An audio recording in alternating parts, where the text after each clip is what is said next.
backs the idea of a Muslim ticket after meeting with President Muhammadu Buhari at the State House in Abuja. Governor Lalong maintained he has enormous respect for his faith as a Christian, noting that he was elected governor for people of all faiths and as well non-believers as well. Now, the Plateau State leader said he is therefore not sure where those who claim to be Christians and stand in opposition to his appointment are from. We'll continue to brief you on what we are doing. So I think those were some of the things, highlights of what I had, because I am moving. I will say I am on transition now. Having accepted to be Director General, it means half of me in Plateau and half of me in Abuja. So I am doing the transition. So as I move away from the transition, for every bit of achievement in my state, I must come and highlight it and extend my appreciation to Mr. President.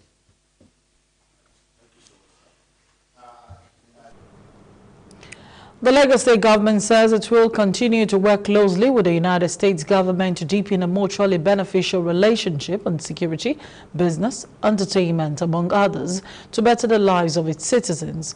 Governor Babajide Sanwo-Olu stated this when the United States Consul General to Lagos, William Stevens, led a delegation to pay him a courtesy visit at the Lagos House Marina. The governor welcomed the U.S. Consul General to Lagos, the heartbeat of Nigeria, state of excellence and aquatic splendor with a huge youth population and direct investments with the United States.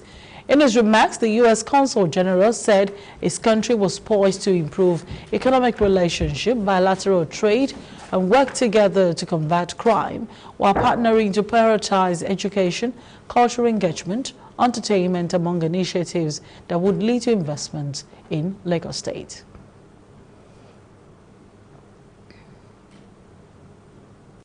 It's really about our people. It's really about ensuring that we can use our opportunity, to better the lives of our citizens, our businesses, in both jurisdictions and in both countries. And you said it, over the last couple of months in Lagos State, we've seen direct investment from big American companies, that have seen, the need for them not just to verbalize that the future is in Africa, but the future is actually in Lagos, and they've begun to take those steps.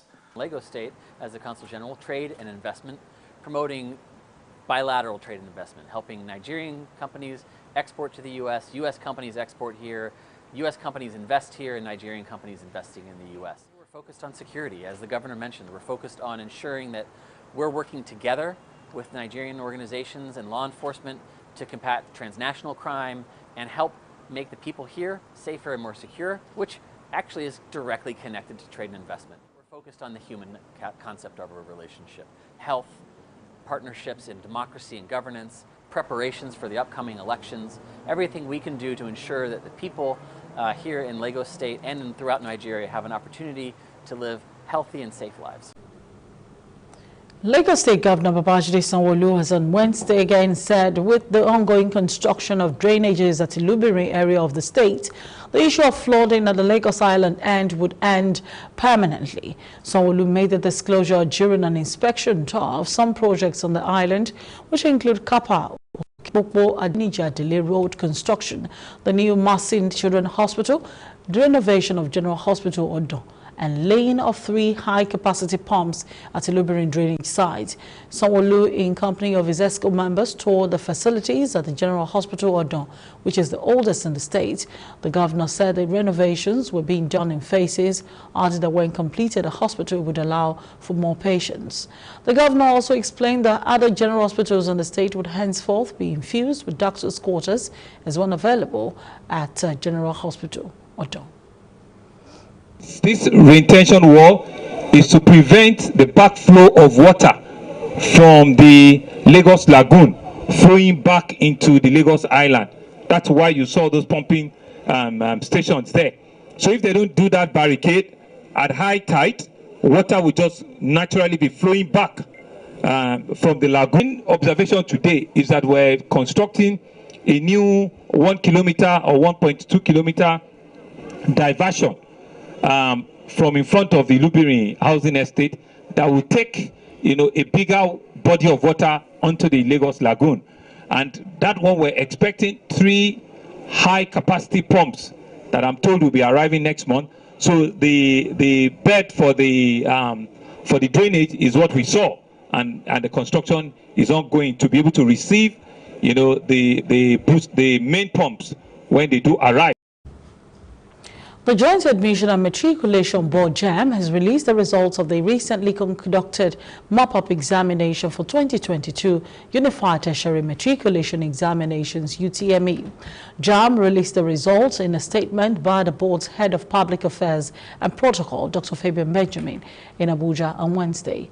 Benjamin said the board had in placed a user-friendly and simplified process of checking the UTME results in line with its desire to adhere strictly to the ease of doing business protocol of the government.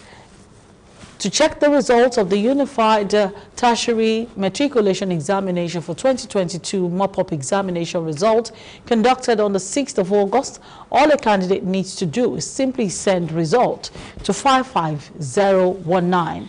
He noted that candidates can also print their result from the board's website www.jab.gov.ng after linking their email address to their profile. He said a simplified process would also preclude the exploitation of candidates by Shylock business centers and cyber cafes that often take advantage of hapless candidates.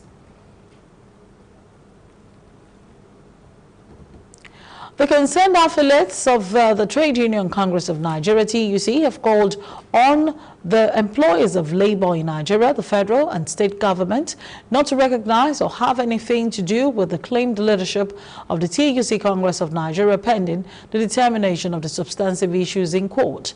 The chairman, Emmanuel Jaja, announced this while speaking with newsmen at his Bifi office on Wednesday in Lagos.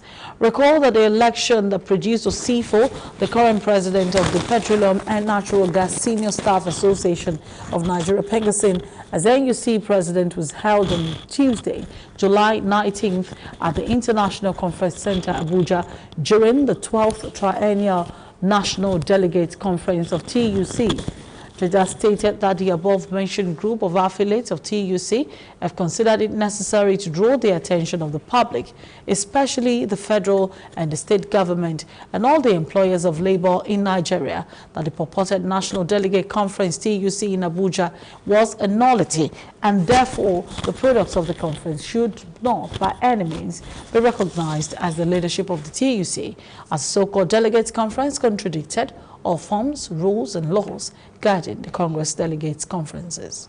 In the light of the above, therefore, we call on the federal government, state government, and the employers of labor in Nigeria not to recognize or have anything to do with the so-called leadership of Trade Union Congress of Nigeria pending the determination of the substantive issue in court.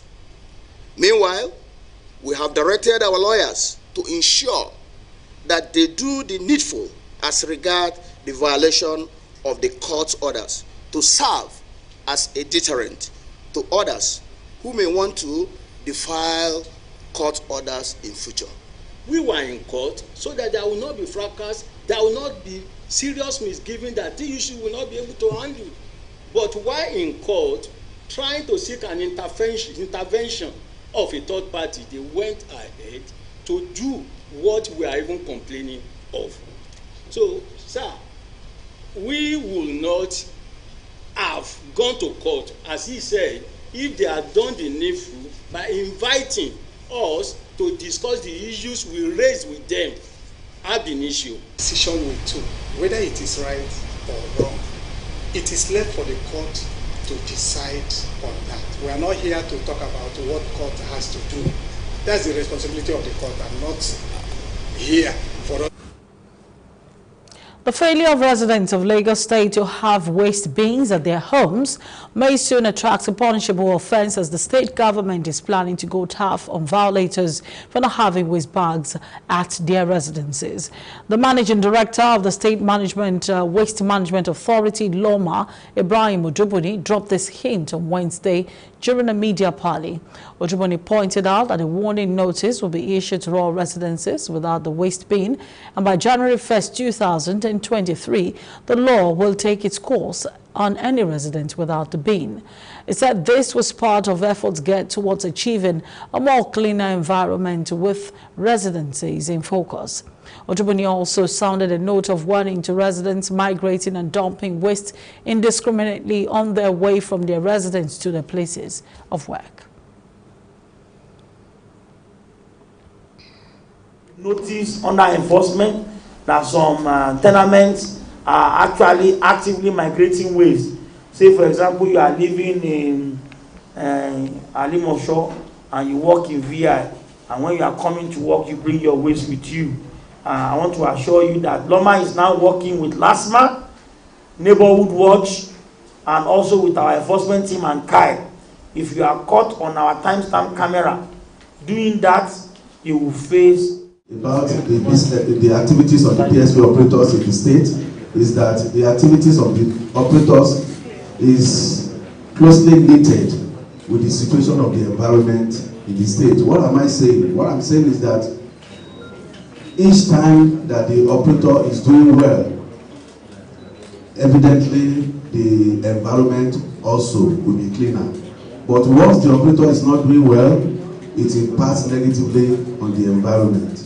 And we try, because of the love we have for the state, because of the support we have from Loma, we try to still keep afloat since February that the rising cost of diesel. Well, I'll take a quick break. When we come back, we'll look at stories from the foreign scene.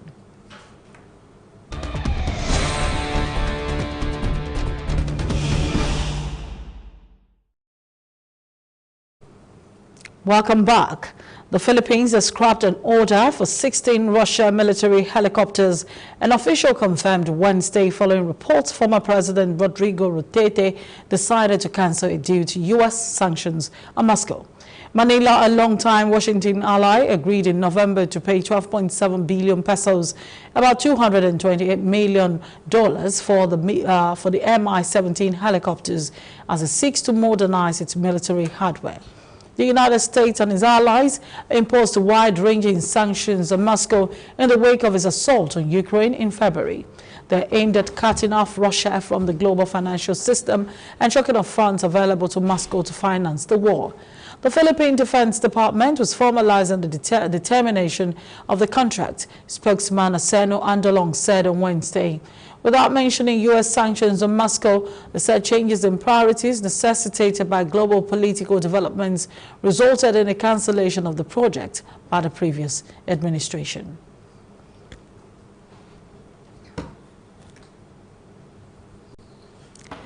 President Volodymyr Zelensky said the war in Ukraine began with Crimea and must end with its liberation. Ukraine's president was speaking after a string of explosions hit a Russian airbase there, killing one person. Zelensky did not mention Tuesday's blast, but said Crimea is Ukrainian and they will never give it up. Russia's defense ministry said ammunition detonated at the base, meanwhile, Ukraine has denied any responsibility for the explosions. In a separate development, Ukrainian officials say 13 people were killed in overnight Russia strikes in the central Dnipro-Petrovsk region and another one in the Zaporizhzhia region in the south. A fire that destroyed thousands of hectares of tinder dry forest in southwest France has flared again amid a fierce drought and the summer's latest wave of extreme heat, officials said on Wednesday. An additional 6,000 hectares, about 15,000 acres of pine forest, have burned in the so-called Landiras blaze since Tuesday afternoon, forcing the evacuation of around 6,000 people, Gironde regional officials said in a statement. The fire is extremely violent and has spread to the Landes department further south, home of the Landes de Gascogne Regional Park, the prefecture said, and further evacuations are likely. No one has been injured in the coastal area that draws huge summer tourism crowds, but 16 houses were destroyed or damaged near the village of Belin-Belit. The fire was spreading towards the A63 motorway, a major artery linking Baudoir to Spain, with thick smoke forcing the road's closure between Baudoir and Bayonne.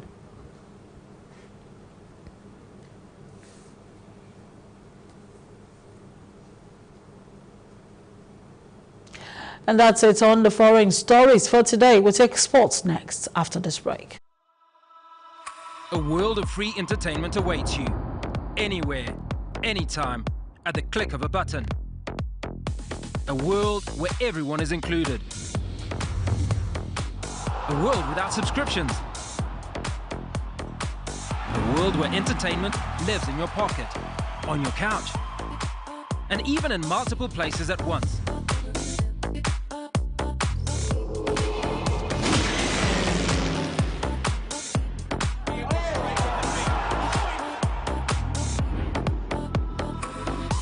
This is a world of premium free.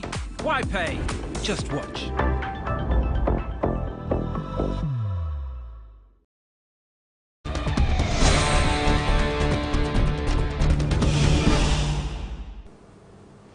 Welcome back. In sports stories, the Confederation of Africa Football CAF on Wednesday launched a new lucrative $100 million Super League aimed at injecting financial muscle to the cash-strapped clubs on the continent.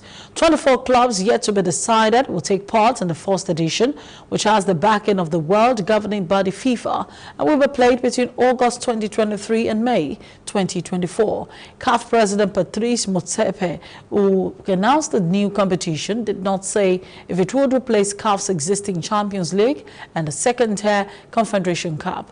Motsepe appealed to African governments to help with the construction of CAF-approved stadiums to ensure every club play their football in their own countries. Not everyone is excited about the Super League, with Cape Town City FC owner John Committees calling it a super silly idea. And the World Cup is set to start one day earlier than planned on Sunday, 20th November, with hosts Qatar taking on Ecuador. The Group A opener was due to be played on 21st November at 16:00 GMT as the third match of the competition. The opening match of the tournament was to be Senegal against Netherlands earlier on Monday. However, the administrative arm of the world governing body FIFA has submitted a proposal to move the Qatar game. It followed discussions with Qatar and their opponents, Ecuador, after receiving a request from the South American Confederation, CONMEBOL. It fits in with the tradition of either the hosts or the holders being involved in the opening match. And Marcelo Sanchez's record goal scorer Alexis Sanchez on a 2-year contract. Sanchez, who left Serie A side Inter Milan by mutual agreement on Monday, completed his move to the French side following medical tests on Wednesday. The former Manchester United player had been linked with a switch to the League One club before being released by Inter. Marcel depicted Sanchez as a superhero in an animation announcing the arrival of 33-year-old forward. Sanchez scored 20 goals in 109 appearances for the 19-time Italian champions after joining from Manchester United on an initial loan deal in 2019. And that brings us to the end of our primetime news tonight. Let's take a look at the top stories just before we call it a wrap. Governor Simon Lalong has announced the Pope has not told him he's wrong for accepting to be the Director General of the APC Presidential Campaign Organization. As bandits that kidnapped people from the train attack has released several more today. And in foreign news, Philippines cancelled Russia helicopter deal over U.S. sanctions. And talking sports story, CAF launches new Super League to boost clubs across the continent. Thanks for joining us tonight on our Primetime News. For more, you can just visit our social media handles on Facebook, Instagram, and Twitter at MITV_NG. Or you check us out on YouTube, where we stream live all our programs and our news at MITV Nigeria. Do help.